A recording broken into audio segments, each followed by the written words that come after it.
Hi friends, আমার channel শুভ্রাস কিচেনের আরেকটি পর্ব দেখার জন্য আপনাদের সবাইকে ওয়েলকাম জানাচ্ছি। আজকে আমি আপনাদের ফ্রুট কাস্টার্ড তৈরি করে দেখাবো। এটা ভীষণই হেলদি আর টেস্টি রেসিপি। তাহলে চলুন শুরু করি। কাস্টার্ড বানানোর জন্য আমি এখানে 1 লিটার দুধ নিয়ে নিয়েছি। দুধ নিয়ে একটা প্যানের মধ্যে আমি এটাকে জাল দেব। প্রথমে দুধটা জাল হলে তারপর আমি চিনি মেশাবো।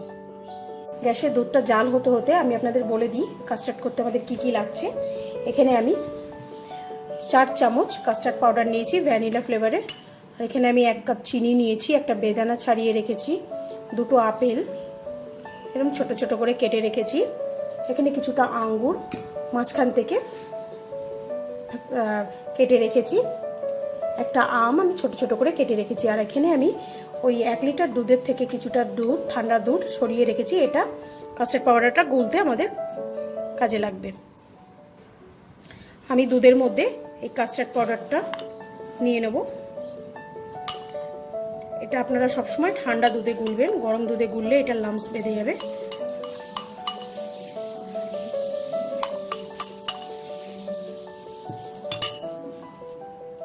দেখুন কাস্টার্ড পাউডারটা আমি পুরো গুলে নিয়েছি, এটাতে আমার কোনো রকম লাম্পস নেই। এবার আমি দেখে নেব দুধটা কত দূর নেব। দুধটা আমার পুরো ফুটে গেছে। এবার গ্যাসটাকে একদম সিম করে দেব। সিম করে দিয়ে আমি চিনিটা দিয়ে দেবো। চিনিটা দিয়ে ক্রমাগত এটা নাড়তে থাকবো। চিনিটা গোলা যতক্ষণ না আমাদের গলে যাবে আমি এটাকে নাড়তে থাকবো। চিনিটা পুরো গুলে গেছে। এবার আমি গ্যাসটাকে একদম সিম করে দিয়ে খুব আস্তে আস্তে কাস্টার্ড পাউডারটাকে দেবো আর নাড়তে থাকবো। অল্প অল্প করে কাস্টার্ড পাউডার দেবো আর নাড়বো, তা নাহলেই এটা জমাট বেঁধে যাবে।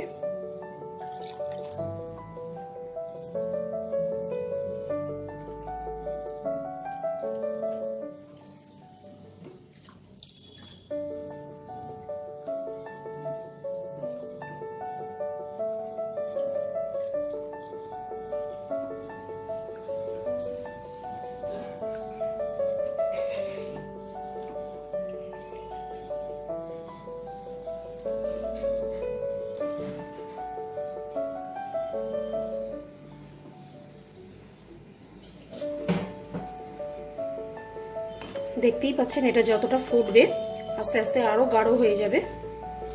এটাকে আমি 2-3 মিনিট ফুটিয়ে নেব।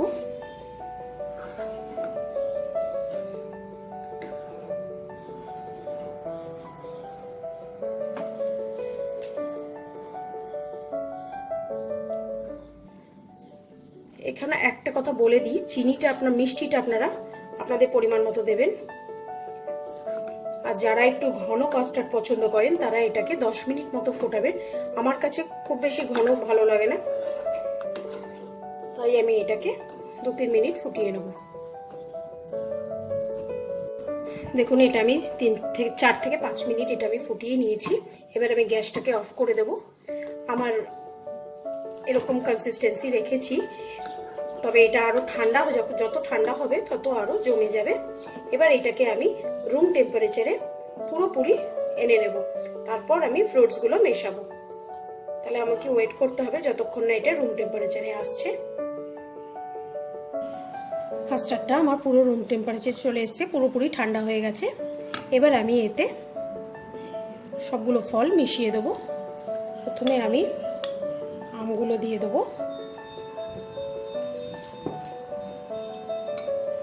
আপেলগুলো দিয়ে দেবো, আঙ্গুরগুলো দিয়ে দেবো। আর বেদানা আমি কিছুটা দেব, কিছুটা রেখে দেবো গার্নিশিং এর জন্য। এবার এটাকে খুব ভালো করে মিশিয়ে আমি আমার কাছে কাস্টার্ডের বাটি আছে সেগুলোর মধ্যে বেড়ে নেব। আমি এই কাস্টার্ড বোলগুলোর মধ্যে এগুলোকে পুরোটা বেড়ে নেব।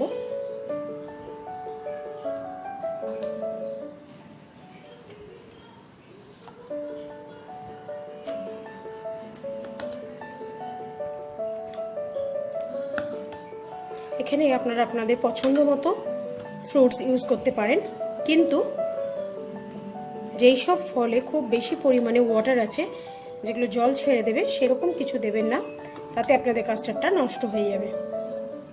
এর মধ্যে কলা ইউজ করা যায়, পেঁপে ইউজ করা যায়, কিন্তু কোনো রকমভাবেই আনারস বা তরমুজ ইউজ করবেন না।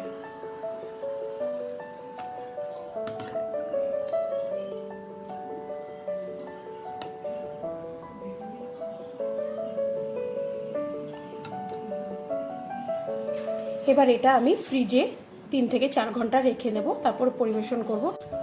কাস্টার্ডটা আমি গার্নিশ করে নিয়েছি। রেসিপিটা আপনারা বাড়িতে অবশ্যই ট্রাই করবেন। ভিডিওটা যদি ভালো লাগে লাইক কমেন্ট করতে ভুলবেন না। আর নতুন নতুন রেসিপি দেখতে হলে আমার চ্যানেলটা সাবস্ক্রাইব করে নিন। আজ আসি, আবার আসবো নতুন কোনো এক রান্না নিয়ে। বাই।